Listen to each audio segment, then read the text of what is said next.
Welcome back to Bookmark Chronicles, and welcome to my April wrap up and May TBR. April was a pretty decent reading month. I did kind of start slumping at the end, but that happens, so whatever. We're gonna start off with our monthly stats for April. I read 7 books. One of them was a reread. I only had 1 DNF, and I read 851 pages and listened to 51 hours of audio. 3 of the books that I read were fantasy, and 4 of them were romances. 5 of the books that I read were audio. 1 was an ebook, and 1 I did a blended read of where I read the physical book along with the audio. All 7 of the books were adult, and my ratings for the month were 1 2.25, 1 3.5, 1 3.75, 3 4.5, and 1 4.75. All 7 of the books that I read were novels, and of the 2 authors that I read for the first time this year, 1 was a repeat and 1 was completely new to me. The first book that I finished in April was Chasing Commitment. This is book 2 in the Friends and Lovers series by Christina C. Jones. I'm not going to talk too much about it because it will be in my next CCJ vlog, but I rated this one 2.25 stars. I did not like it. Both of the characters pissed me off.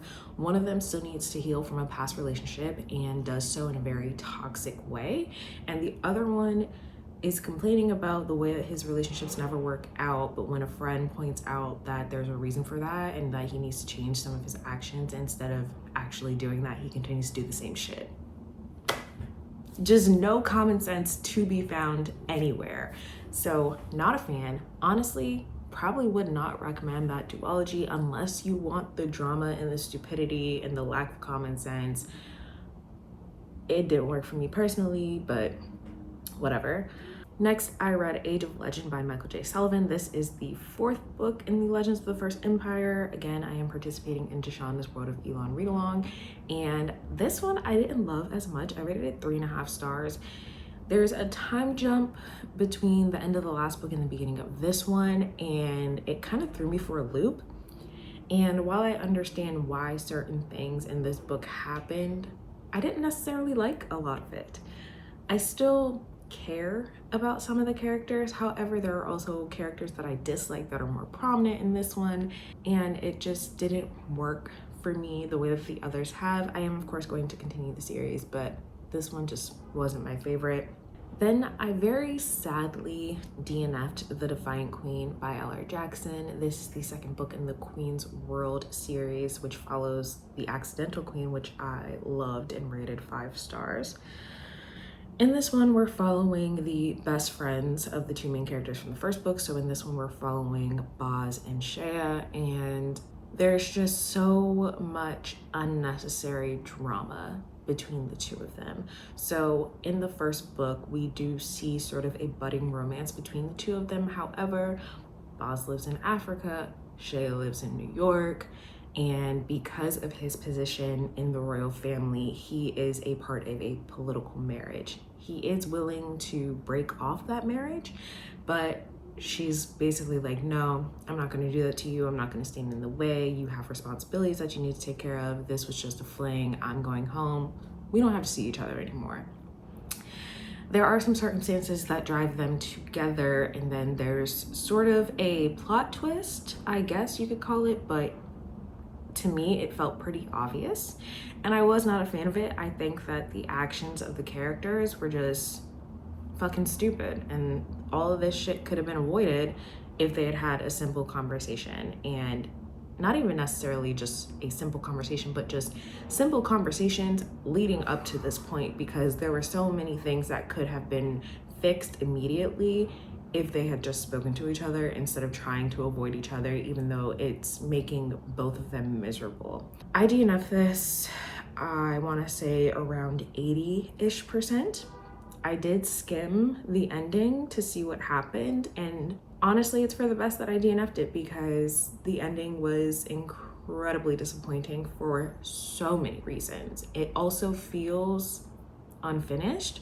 You kind of have this huge bomb dropped on a character at the very end, and while you sort of see the things that are happening outside of them, and so you know more than them, it didn't make it any better. Like, we don't see this character get to process anything that just happened and it's a lot. And I wasn't a fan. I was very disappointed. I was very sad that I did not like this. This is another arc that I had DNF'd this year. Another follow-up to a 5-star read that I DNF'd. So was not a fan of that, but it is what it is. Then I read Ruination by Anthony Reynolds. I rated this one 3.75 stars. I enjoyed it. I mean, I enjoyed the characters for the most part. There were some things that I didn't necessarily love, like a little budding love triangle that I felt was unnecessary, but I always think love triangles are unnecessary, so there's that. But if you like fantasy and political intrigue and sort of forbidden magic and vengeful characters, then I would definitely recommend it. The ending was definitely a surprise, but in a way that I appreciated. It was just destruction all the way around, and I wasn't mad at it. I mean, I see now that it is called Ruination for a reason, so I enjoyed it. So if you like any of the things that I mentioned, I'd recommend that one. So next for my CCJ vlog, I read the If You Can series. I'm not gonna talk too much about this, one, because that vlog will be coming out soon, but also because I plan to do a dedicated series review for this series. But this series is romantic suspense, where in the first book, we are following Naomi and Marcus. Naomi is an infamous thief, and Marcus is an FBI agent trying to track her down, and they end up sort of at the same place at the same time, but Marcus doesn't realize that it's her in that moment. And so it ended up being a very interesting story overall. There are side characters that get brought in and then become sort of the main focus in later books, but we still sort of follow everyone.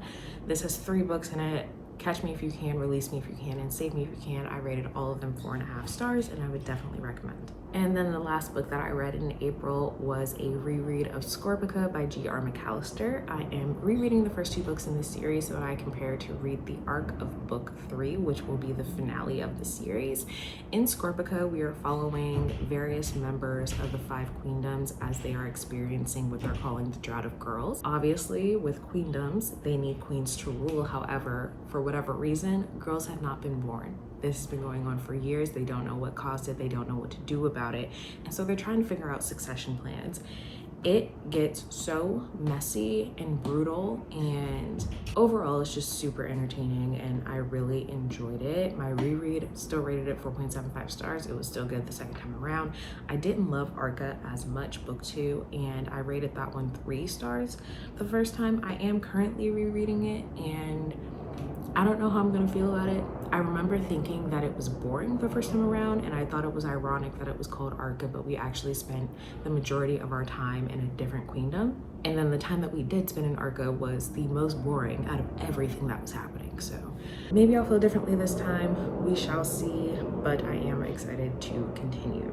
Now moving on to the books that I plan to read in May. As I already mentioned, I've already started Arca. This is just the dust jacket because I'm currently reading it. Again, not sure how I'm gonna feel about it, but we'll see. Once I finish that, I will move on to Cestia, which is the final book in the trilogy. Hopefully it's good. I'm really hoping that Arca was just kind of middle book syndrome and we just needed to set up for the ending, so hopefully that is the case. I will also continue the Legends of the First Empire. The next book is Age of Death, and we ended in a really interesting spot in the last book, so I'm interested to see how it goes. I don't really know how I'm gonna feel about it just yet, since I didn't enjoy the last book as much as I'd hoped.